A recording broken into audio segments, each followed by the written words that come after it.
السلام علیکم ورحمۃ اللہ تعالی وبرکاتہ۔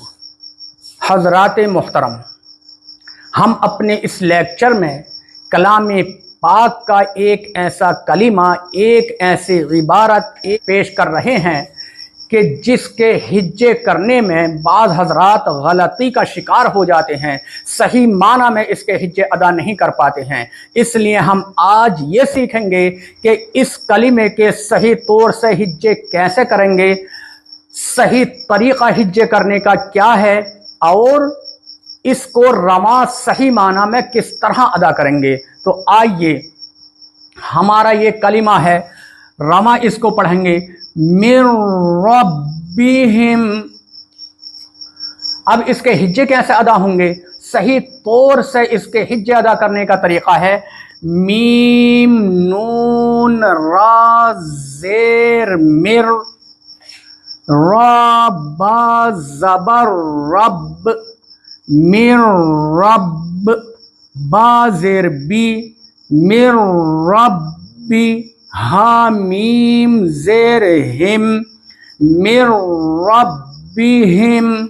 تو اس کے ہجوں میں یہ نون بھی ادا کیا جائے گا، حالانکہ نون کا را میں ادغام ہوا ہے۔ پہلے حرف ساکن کو دوسرے حرف میں ملا کر مشدد پڑھنے کو ادغام کہتے ہیں۔ تو یہاں پر نون ساکن ہے اور را متحرک ہے، تو اس نون کو را میں ملا کر تشدید دے کر ہم نے پڑھا، تو یہ ادغام ہے، ادغام۔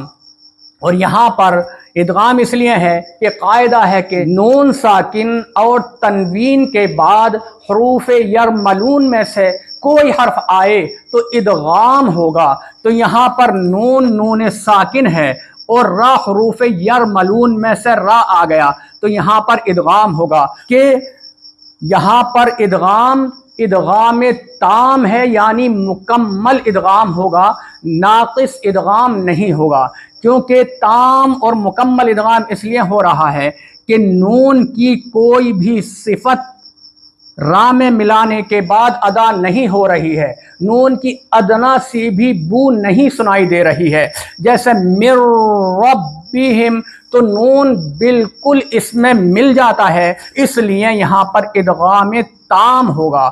تو اس کے ہجے صحیح ہم نے بتا دیے، اور اس کا روا ہے مر ربہم۔ السلام علیکم ورحمۃ اللہ تعالی وبرکاتہ۔